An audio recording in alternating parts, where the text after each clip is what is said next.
Hi everyone, this is Jason Zach from Nathaniel School of Music. In this short series, we are going to learn all about ballad style piano accompaniment. Now, I have done one video on the absolute basics in the past, but this is now going to be a proper follow up to that, and it's going to become its own playlist and its own series. So do stay tuned not only to part one but the other parts that are coming. And what we are going to do, this will be a work in progress. So when we say ballad style accompaniment generally means someone's going to sing. That would be you or your bandmate, or you'd be in a choir or whatever it might be, and you play in this ballad style.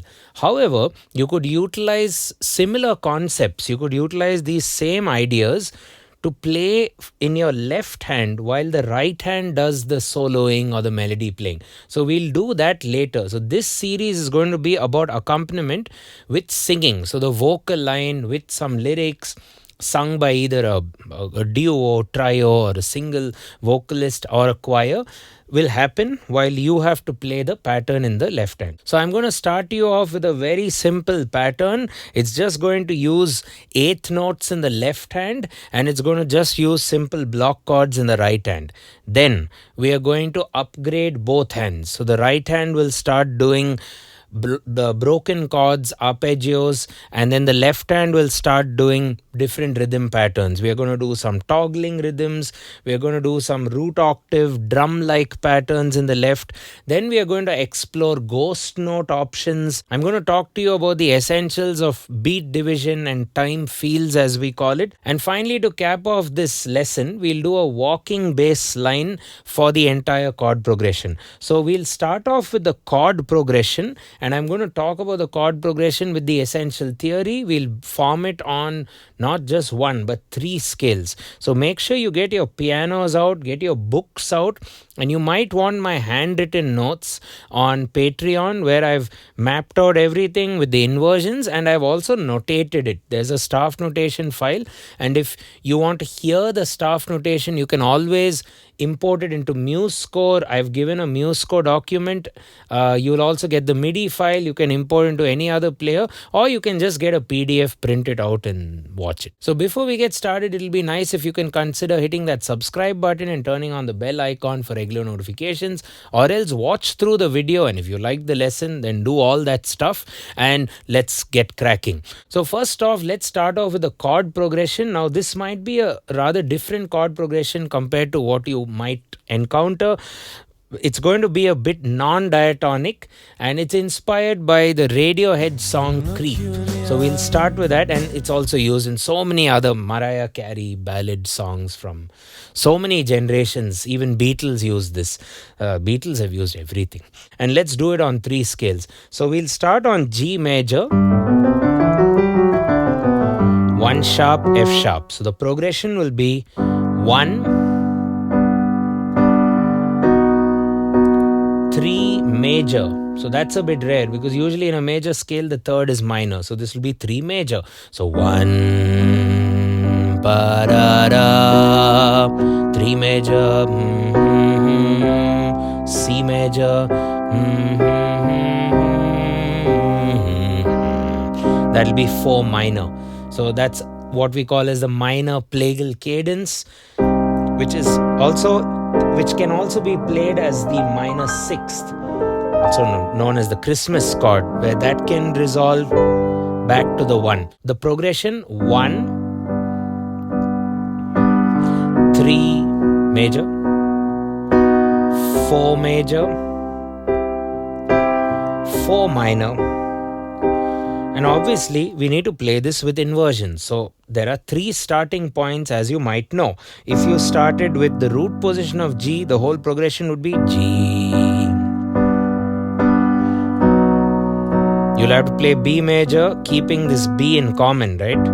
Because you want to retain the positions of the common notes. Now between B and C, there's nothing in common. So you just slide up, keeping the same inversion.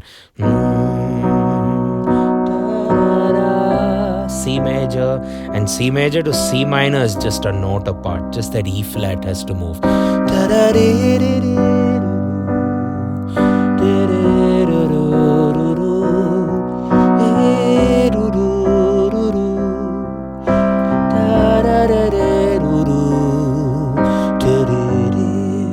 that's G with the root position.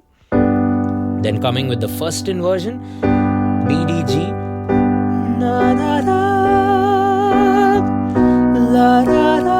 B, D sharp, F sharp, slide up C, G, root position, C minor, root position, and then of course we can start with G major in its second inversion, D, G, B, B is common, so I leave that there, D, G, B,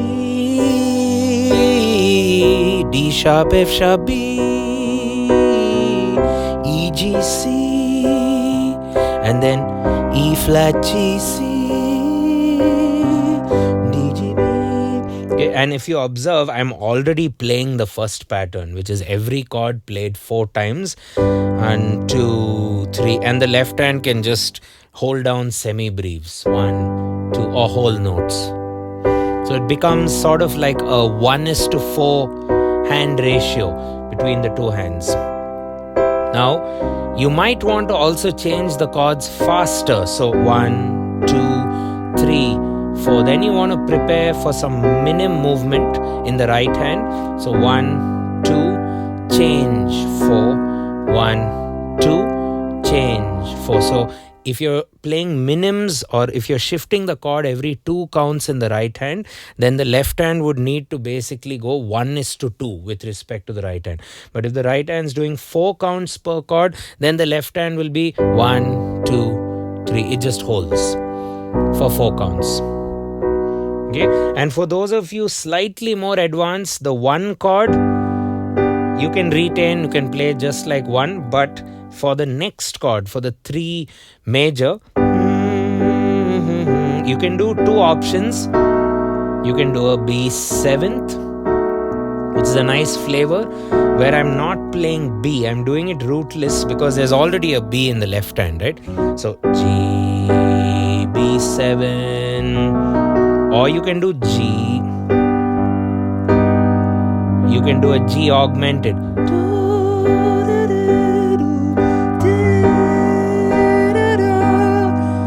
It's also a nice substitute for that second chord.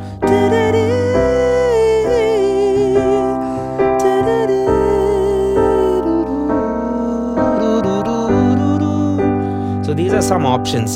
So the second chord, B7th, or stick with the same root G but play G augmented. And C major, C minor 6th.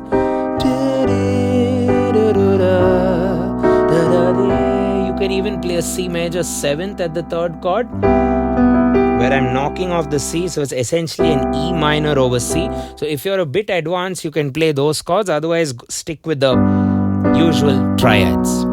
Already does its job. There are 2 chords that are off scale, right?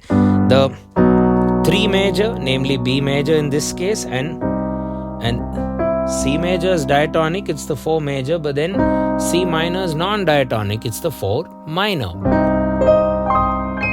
There we go. Okay, so now let me quickly transpose this or explore the progression on a couple of other scales, because we'll be going in and out of them, so might as well learn them. So on the key of F major, let's recap. So F major, if F is the root, 1 will be F major. Go up to its 3rd, A, and then A major. Then go up to its 4, F, G, A, B flat. And then 4 minor, stay there and do B flat minor. So F, A, B flat minor, F, A, B flat minor, F. And then of course the inversions.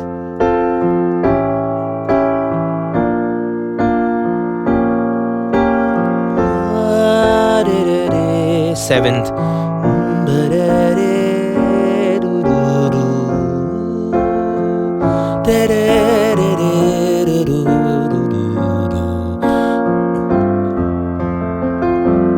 Okay, let's now do the progression on D major. So D would be the 1, D. Okay, and then you go to F sharp, which is the 3. F sharp major, G major, which will be the 4, and then G minor, which is the 4 minor, D, F sharp, G, G minor. You could also play that G minor with a B flat bass. I like that. So that's a slash, G minor slash B flat. G, you can do a G over B flat, G minor over B flat. There we go. So this is the chord progression. Now let's get to some patterns. I'm going to first of all start with the left hand. Left hand, let's start by doing a little doubling rhythm. So I'm taking you back to G, 3, 4. This is the first thing you can try. By the way, I'm maintaining a 4x4 time signature for the entire part. So earlier what we did was 1, 2, 3, 4, 1. Semi-breves or whole notes in the left hand. It's a nice start actually. And then let's do minims in the left. So 2, 3, 4. And let's use octaves. Later that's going to come into play to get us some ghost notes. 4, 1, 2, 3, 4. Slow it down. 2, 3, maybe a different inversion. 3, 4, oh. Okay. Now let's toggle the minims. What I mean by that is do the root of the chord, then the octave of the chord, then root of the C, octave C, C, octave. You can even toggle in crochets or quarter notes. 3,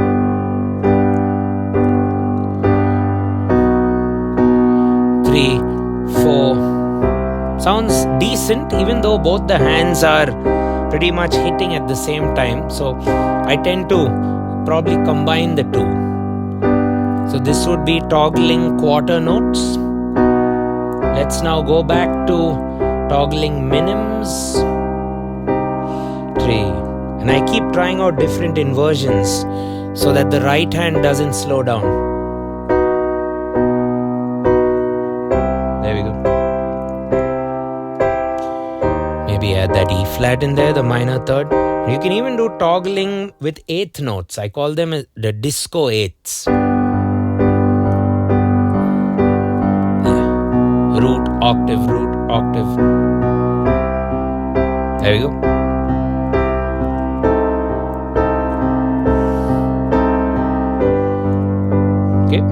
And now the pattern which I think you'll enjoy the most will be, now take this disco eighths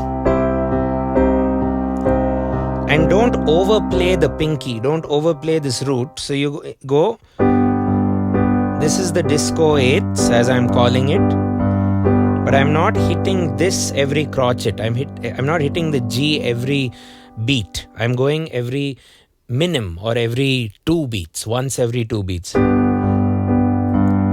And 4 and 1 and 2, 3. And my thumb will play eighth notes and my pinky will hold the root. So I could even go semi-breves in the pinky, with the pinky, while my thumb will toggle.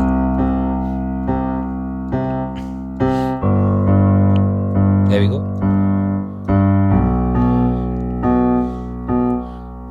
Now let me try to do minims in the with the pinky of the left hand. 4, 1, 2, 3, 4, 1, 2, 3. So it's like a combination of toggling with finger independence, because with toggling we just did this. Now there's a bit of finger independence. I'm not holding the pedal, I'm holding it with my finger. 2, 3, 4, 1, 2, 3, 4, 1, 2, 3, 4, 1, 2, 2, and back to the right hand.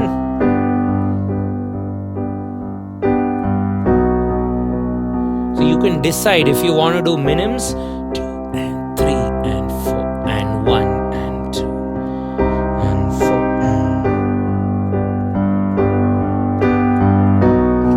There we go. As always, play around with the inversions.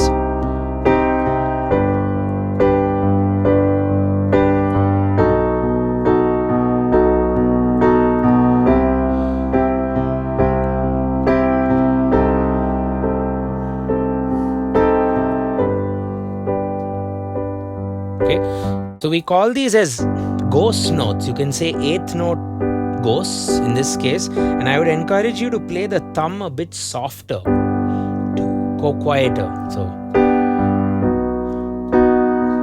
So you barely hear it. You hear more of the chords in the right hand or the pinky of the left hand. So this is played softer.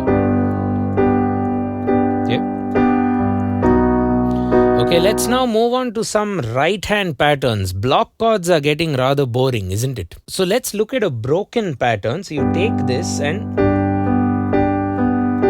break it up. So you take the top two, whatever the top two are. Take the top two bottom and you get an 8th note phrasing.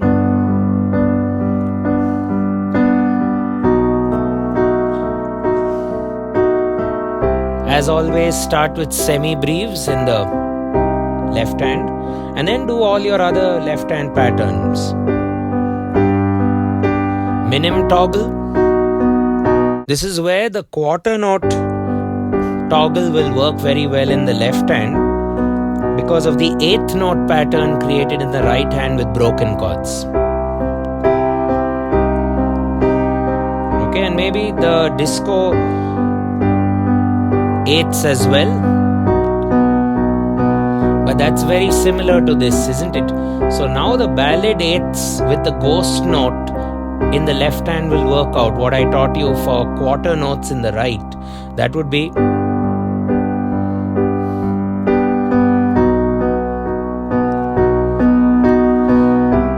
could try that and go back to blocks if you wish. You have all these options during a song for the same song, just with variations to these patterns. And the last thing we'll do for this part is arpeggios. So arpeggios would go fully broken. So you take the chord and instead of playing it together or broken, you're going to take it one by one, but play it a bit fast, ideally using 16th note. So a good pattern I have for you in the right hand would be, I like this, high, low, middle, low. High note, low note. This is a nice pattern, I think.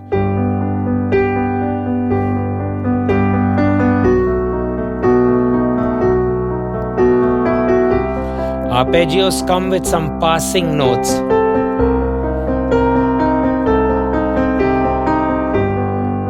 We'll do this later.